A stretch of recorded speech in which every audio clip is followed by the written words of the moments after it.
Welcome to Reddit Aliens. What experience of yours is so crazy you don't tell anyone about it because they wouldn't believe you? Please remember to like, share, and subscribe. Have a great day. I once spent a few nights in Yosemite, basically just hiking and getting drunk from time to time. One night, myself and a group of friends hiked to the top of this little mountain near Camp Tawonga. I distinctly remember all of us seeing this meteorite fall into the atmosphere and briefly light up the sky. But that's the last thing I remember. It's as if I blinked and it was late afternoon. I got off the ground, nobody was around me anymore, and my ribs were in a ton of pain. Scared the shit out of me. I started running down the hill, following the path, hoping it would take me back to people. I still remember running and it feeling like I was in a nightmare, like a Twilight Zone where everyone disappeared. Luckily, I got back to my camp and a buddy was freaking out, asking where I went and that he was this close to calling 911 to put out a search party for me. I tried my best to just wave it off, but it freaked me out so much to just lose 15 to 16 hours like that. The part that scared me the most was, to this day, I have this thing in my rib where the pain was. No scar, went to the doctors about it, doesn't show up on an x-ray, non-cancerous, etc. I was like 12 years old and played with my dog in the backyard. He suddenly stopped and just looked at my leg. There was a piece of wood in my leg. It was about 8 centimeters long and in 90-degree angle in my leg. It didn't hurt. I didn't feel anything. To this day, I'm wondering how this stick found its way into my leg. One day, completely out of the blue, my daughter, 8, started telling me she wanted to look out the window to see shooting stars. I told her it's very rare to see any shooting stars where we live, Yonkers, New York. She was really adamant that we should look and try to see one anyway. So I walked with her over to our living room window and look out with her. I swear not 10 seconds had passed before a meteor went streaking by, closer than any I'd ever seen. You could see the trail it left in the sky and it glowed bright red. She got so excited and ran to tell my wife that she saw one. My wife does not believe that me or my daughter saw a meteor that quickly. I swear on my life it happened. When I was younger, I worked at a popular theme park in the UK as a ride assistant. One of the rides I worked on was the River Rapids. 2 young Scouse lads who had obviously been drinking got on, and it was clear they were going to be a pain in the arse. As their raft came toward the end, they both were running around the outside of it. The raft hits the wall and they both fell in. This is near the lift section of the ride, which if they'd been snagged would have torn them up badly. I ran down and God knows how managed to pull them both out. They were both swiftly escorted to the medical center and I'm assuming off park. The same day after I finished work, I went to go and see a friend for a few hours, and on my way home I follow a car that is all over the place. The car hits a curb and flips onto its roof. I stop my car, run across, yank the doors open and pull both the occupants out. Same 2 lads I pulled out of the water at work earlier in the day. Well, I hope those kids would have at least thanked you after the second time you saved them from a bad situation. My father was adopted and he died when I was a toddler. It was a closed adoption, but my grandparents who adopted him were told some things about his birth parents, occupation, the country they were from, etc. The occupation sounded made up to me, and I always thought my grandpa was just trying to make my dad feel better about the people who gave him up. Earlier this year, my aunt, also adopted but from another family, and cousins were doing ancestry DNA kits. I decided to Google the occupation and country of origin that my grandparents had been told about, and within 45 seconds, I found a man who looked exactly like my father. My entire family was floored. Turns out, he's famous in his country and won some very well-known awards. I messaged him on LinkedIn and he confirmed that his child was put up for adoption without his consent. The dates matched and the resemblance to my father was uncanny. He always thought that his son would come looking for him due to his fame. He introduced the parents of a very, very famous celebrity that almost anyone would know. We talked for a month or so, but now we don't. He has other children, and I don't think his wife liked the idea of a random grandchild coming out of the woodwork. I really just wanted to meet him, as I don't have any memories of my father and have always had questions about my heritage. He seemed very sweet and was devastated that my father had passed away so tragically. But yeah, the TLDR. I found my dad's biological family despite a closed adoption. My grandpa's a famous and incredibly wealthy, but we've never met and he doesn't want to talk to me anymore. Sounds pretty unbelievable to me. When I was a teenager, I almost got run over by Robert Pattinson in my hometown. It's a smaller city between Bruges and Ghent.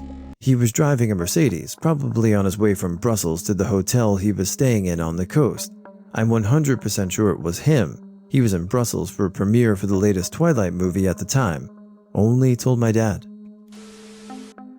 Was crossing the border at the Golden Triangle from Thailand into Myanmar. Had a heat stroke due to dehydration and passed out in the middle of the street right after the passport control. Woke up to 5 armed soldiers pointing rifles in my face. Don't speak a word of Thai or any other Asian language. I signaled I need to drink water with my hands, and they gave me a Coca-Cola and helped me sit down in a nearby chair. I like watching wild birds at work. I watched a young magpie steal bread off of a raven. The magpie's family then attacked the young magpie, took the bread off, and gave it back to the raven. They were bird yelling at the young bird, then called to the young magpie and kind of forced it to the front of the pack to the raven. The adult magpies gently pecked at the young magpie until it sung at the raven. Then the magpies all waddled away and went back to hunting for bugs. I feel like I watched some sort of family magpie discipline to prevent an interspecies bird war. For some reason, I found this story to be both hilarious and oddly heartwarming. I could totally see that happening. I mean, ravens and magpies are pretty smart birds, so sure, I believe it. I was on a train, and this train had one of those chains which you pull in case of an emergency, and it stops the train, and if you pull it for no reason, you could face up to 2 years in prison and a huge fine. So I was just sitting, and when I decided to get up to go to the washroom, I was kind of stuck, so I used the nearest thing to help me get up, and what I pulled was the chain. Suddenly the train stopped, and I was like, oh crap, here I go to the prison. When suddenly people started running out of the train. P.S. The train had no doors. You would understand if you know what an average local Indian train looks like. I don't know about other countries. And what I realized was that a compartment of the train was on fire. So, that's how I survived from going to prison and accidentally saved the train. I told this story to a friend, but he would not believe me, so I just let it go. TLDR. I saved train and no-go prison. Once when I was 8, I was climbing out of the bathtub after showering. Since I was wet and shit, my mom wrapped me in a towel so my hands were wrapped as well. I ended up tripping over the edge of the bathtub and face planted onto the ground where I just laid there kinda comatose for a second. So I tried to get up, blood flowing down my face from a cut in my head and my nose, and my bucket of crabs nearby, this was a seaside resort, toppled over and went all over me. And they were like in a blood frenzy or something, because they pinched me all over, so I started rolling on the ground. Lovely experience, by the way. My family kinda just stared at me. I bled from my nose for 3 hours after being rescued from the crabs, and got sent to the hospital, where my nose actually wasn't broken. My family refuses to acknowledge it ever happened, even though I have a hospital bracelet with that date. Oddest thing ever. Opened the fridge, and an edit jar of mustard came falling down. It hit the ground, and I already thought, great, now I have to clean all of it up. But I genuinely didn't hear it hitting the ground. When I looked down, there was nothing there. No glass shards, mustard, nothing. Looked around for a good 5 minutes, questioning my reality. Turns out it kinda repelled off of the ground and landed in the wine shelf next to the fridge, like 1.5 feet above the floor. Upright, standing. It straight up did a bottle flip off the floor. It dropped a solid 6 feet on hard ground and just bounced. Still questioning the laws of physics to this date. Back in high school a few years ago, I had a photography class with my best friend, and we went to New York City to take pictures for an assignment. We were walking through Times Square, and there's always people trying to hand out flyers or comedy club promos, bus tours, etc. This pretty girl got our attention, and she was talking to us about a book. I can't remember the name. Anyway, she's explaining this book to us, and suddenly she's like, I have someone who can talk to you about this book in more detail. Come with me. And she grabbed my friend and I by the arm and starts walking us somewhere down like 42nd Street if I remember correctly. It ends up being a Scientology church. At the time, I had no idea about Scientology and was just curious what the heck was going on. So she walks us through the door, and immediately a small group of people approaches us. She tells them we want to join, and their eyes light up. One of the leaders, I guess, comes over, and the girl basically hands off to him. He leads us down a hallway and says something along the lines of, "We have a special movie for you." So we're brought into a small theater, if you could call it that, maybe like 20 chairs and a small screen. He says the video lasts about half an hour and leaves, closing the door behind him. After 2 seconds, my buddy and I finally go, "What the F?" and head for the door. Turns out it's locked. We look around the room for any other door, but it was dark except for the light from the screen. I really didn't think we were going to get gassed. The video was about how each of us all have untapped superpowers, and this was more or less an instructional video of how to activate them. It was so absurd. When the video ended, they opened the doors and asked us to fill out a contact form. Nope. We beelined it for the door and got out immediately, headed to Midtown Comics to catch our breaths, and then went about our day. I've told people before, and they've been skeptical and dismissive by saying, "Well, why didn't you just get out immediately?" Or, "Why didn't you break free from the girl," etc. I don't know, to be honest. In the moment, it didn't feel threatened or scared. I wasn't even sure what was happening because it was so sudden and quick. It wasn't until we got into the little theater that we both opened our eyes and went, "Dude, what the F is going on?" So yeah, kidnap might be a strong word, but that was my one and only brush with Scientology. When I was younger, preteen, I was outside watching shooting stars. It was that time of year where you can see lots of comets fly by. It was the middle of the night, and I was laying in the grass just enjoying the stars and comets. My older stepsister had just gone inside to grab a drink. Out of nowhere, the entire night sky lit up bright blue for a nanosecond. All that was left when it faded was a blue streak across the sky and what looked like a ship at the front of the streak. I didn't know what I was seeing, but it looked like it was rotating slowly. It eventually disappeared, but the trail was still in the sky. Immediately, I rushed inside to try and get people out to see it. By the time they got outside, it had faded completely. Nobody believed me. I found out later it was just a SpaceX launch, but I thought I had seen a genuine UFO for years. I know I saw it, but I didn't tell anyone because I'd sound crazy. I saw a girl who contracted a rare African parasite shoot crack, causing tiny worms to crawl out of the hole in her arms and from the corners of her eyes. It happened. I'm sure it did. I saw the worms. She held one up and said, "See, I told you. This is what they look like." I threw it on the floor and burned it with a lighter. I wasn't even on drugs because I had a drug test for probation in the morning. It's like my own brain is trying to convince me it didn't happen, but I'm sure it did. When I was 9 or 10 years old, I was walking around in our flat and wondering what was itching below my foot. So I looked and I had a thumbtack sticking all the way inside my heel. I have no clue why, but it didn't hurt at all. I had a huge shock though. Also interesting to note that the hole is still there 12 years later. I was in Washington, D.C. for a vacation. The hotel we were staying in had a conference going on that weekend and the lobby as well as the elevators were packed. My cousin and I, bringing in our bags, did not wish to wait for an elevator and decided we would use the stairs. Now, we didn't realize at the time that the doors in the stairwells are only supposed to let you out on the ground floor, i.e. in case of a fire. Everyone from the top can get to the ground level, but someone cannot subvert the cameras by taking a stairwell up to a specific floor. For whatever reason, the door on our floor was open. We dropped off our bags in the room and proceeded back down the stairs to make a second trip for the rest of our stuff. When we returned, however, the door to our floor in the stairwell was now locked.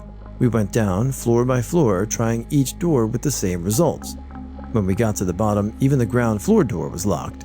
It was then that we started to panic. We were locked in a stairwell with no cell reception to tell the people we were with that we were in trouble. At ground level, there was a door, the only unlocked door in the entire stairwell, and an ominous set of stairs behind that door that led into a level below with a sign marked "Staff Only." Out of options, we ignored the sign and followed the stairs down in search of an exit. The stairs led to a corridor, which 100 feet later turned into another stairwell going up. We again tried each door and each floor until one opened on about the 7th or 8th floor. When we walked out, the scenery had completely changed. No longer was there a hotel, but office cubicles and ringing phones. Understandably, we ducked back into the stairwell confused, went up to a floor and saw the same thing. Open door, many cubicles, phones ringing. When we reached the 9th floor and saw the same thing, we figured we'd investigate. When we went further into the office area, I turned to my left to see a 10-foot tall portrait of George W. Bush. This was circa 2005, and above it a sign that said U.S. Department of Homeland Security and Immigration Services. Now, we started to really panic and figured, let's just find the first person we can and explain what happened. That first person happened to be a large African-American bodyguard who, when he saw two 16-year-olds in street clothes, was visibly shocked and took a step back. I looked at him and I said, "I think we're lost." And he said, "You absolutely are." He told us to come with him, and he led us to another elevator that required a fingerprint, code, and key card to open, and another guard in that rides in it at all times. They took us down to the ground floor, where there's a guard outside the elevator and a security checkpoint at the entrance similar to what you have at an airport. This guard freaked out as well, and they took us to a room to question us on how we had gotten into the building. After 2 hours of us telling them every detail of the escapade, they let us go. I personally think they were embarrassed that two kids had subverted Homeland Security and didn't want their superiors to know once they knew we were harmless. When we left, we asked where the hotel was, and he pointed halfway down the block on the other side of the street. That subterranean tunnel took us farther than we thought. My grandparents were rather upset and thought we were lying when we finally met back up with them. TLDR. My cousin and I accidentally broke into the U.S. Department of Homeland Security in Washington, D.C. while on vacation. This might be my favorite addition to this series of stories today. I can totally see something like this happening, unbelievable that it may seem, but it makes sense, so thanks for sharing. Really cool. It's not so crazy, but I feel like every time I've tried to tell it, people don't believe me. I was driving around a city, pretty lost, before cell phones with GPS, and was stopped at the end of an alleyway waiting for an opportunity to turn when a cop pulled up to my right. He rolled down the window and motioned for me to roll down my window. I was, of course, super nervous, thinking that perhaps I drove erratically due to being lost, or maybe I'm somewhere I shouldn't be. Once my window was down, he does a "what's up" nod and asks, "Want a race?" I'm now even more confused, but he repeats the question. I tell him no and that I'm lost. He asks me where I need to go, and I give him the name of the restaurant. He tells me to follow him, and I get to follow him all across the city, going through stop signs and lights, stopping traffic every once in a while when he'd wave for me to pull over again, and he'd park beside me and give me a heads up of what turns we'd be doing next. Led me all the way to the restaurant. I fell asleep listening to a CD one day, and a little bit later woke up to it still playing, and on at the part where they did a skit before a song. The skit was kind of funny, but there was one part I couldn't hear, so I got out of bed to rewind it, and when it played back it was entirely in French. I don't speak French, but could understand what they were saying clear as day a minute earlier. I don't know what happened. When I was 21, I was going through a really lost and stressful time in my life. I'm not religious and don't really believe in spirituality or the paranormal, but I kept having sleep paralysis episodes that seemed so real. The hallucinations, the panic, everything was very much real and right in front of me. An old lady who was my neighbor heard from my mother that this was happening to me. So she had me call this guy who apparently was like a guru with paranormal experiences like that. He basically told me to simply go through my room and every day before going to bed to tell whatever it was that was causing these episodes that it wasn't welcome and to go away. So I decided to humor him in hopes that it would make it stop. And after doing this 1 or 2 times, I wake up in late morning and notice that I can't move. Look up, and there are these 2 beings in my room talking to each other in this strange form of language, doing things like clicking and using solid tones. They notice that I'm awake, and one of them slowly comes over to me on my bed and says to me, "If you would like, we can show you your past, present, and future." Except it didn't say it out loud like in words. It like forced the sentence into my mind, and I could hear it without hearing it. I know that is very vague, but it's the only way I can describe it. Basically, it was like a really loud thought. I still have no idea what it really meant by saying that, but I look back at this thing and barely am able to shake my head and let out a very weak and scared, "No, thank you." And they both leave my room, and I've never had another experience like that again.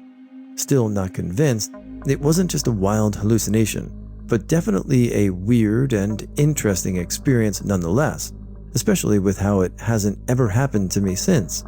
Makes me wonder what would have happened if I had said yes to this thing instead of no thank you. Either way, I tend to keep this story to myself, as I completely understand how it sounds and would admittedly have trouble believing it if someone else told me the same story. It was my friend's 21st birthday. We decided to grab some drinks in Minneapolis because why not spend a bunch of money on a special occasion? It was a Monday, so we figured it'd be pretty slow, and for the most part it was. We went to a karaoke bar first and left almost immediately because none of us sang, but at the second bar, we meet these Asian guys who were very nice and very interested in the birthday girl's Asian friend. They learn it's my friend's birthday and buy all of us a shot. This is especially nice because there are 6 people total in our party. I thank them and offer to get their next round, but they refuse.